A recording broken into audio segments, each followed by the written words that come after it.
வச்சுருக்குறோம். என்னென்னு பார்த்துக்குங்க. பட்டை, அன்னாச்சி பூ, இது வந்து லவங்கம், எல்லாமே கொஞ்சம் கொஞ்சம் போட்டிருக்குறோம். எல்லாமே சேர்ந்து. இது சோம்பு, வேறு எதுவும் இல்லை. இது வந்து பிரியாணி இலை, அது கொஞ்சம் போட்டுக்கிடணும் பவுடர் பண்ணுறதுக்கு. கரம் மசாலா பொடி இது மட்டும்தான், வேறு வறுத்து பண்ணக்கூடாது. இது பச்சையில் பண்ணிங்கன்னா நம்ம எண்ணெயில் வறுக்கிறோமா, அதனால சரியாக போயிடும். பட்டை பாருங்கள்,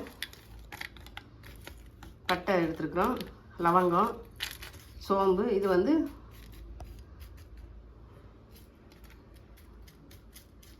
இவ்வளோதான். உங்களுக்கு தேவைன்னா நிறையா அரைச்சி வச்சுக்கோங்க. நானே இது இவ்வளோதான், கொஞ்சம் கொஞ்சம் அப்பப்போ அரைச்சிக்கிறது. வேறு எதுவும் இதை போட வேண்டாம். வறுக்கக்கூடாது. வறுக்காமல் பச்சையில் அரைச்சா தான் நல்லாயிருக்கும். நம்ம திரும்பி எண்ணெயில் போடுறோம் இல்லையா, அப்படின்னா கருகின வாசனை வந்துடும். அதுக்காக தான் இது அரைச்சிக்கலாம், பவுட்ரு பண்ணிக்கலாம்.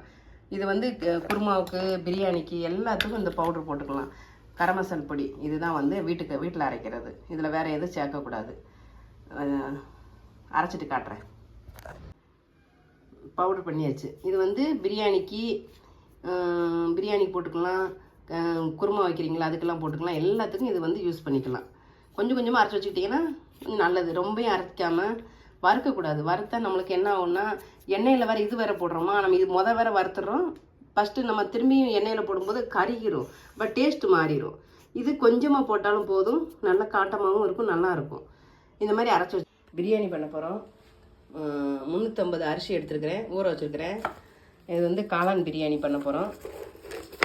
இதுக்கு தேவையான பூண்டு, இஞ்சி, வெங்காயம் 3 பெரிய வெங்காயம், 3 தக்காளி போட்டிருக்குறோம். 3 தக்காளி, பெரிய வெங்காயம் 3.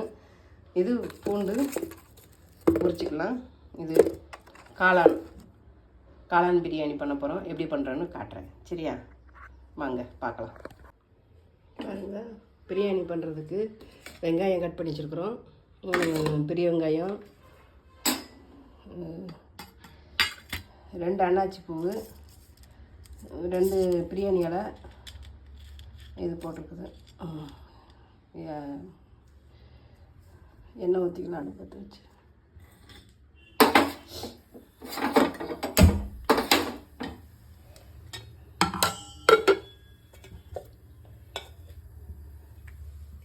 எண்ணெய் ஊற்றிக்கலாம். கொஞ்சம் நெய்யும் அதோட ஜாயின் பண்ணிக்கலாம். நல்லாயிருக்கும். பிரியாணிக்கு வந்து நெய் போட்டிங்கனாலே தனி டேஸ்ட் தான். நெய் போட்டுக்கோங்க.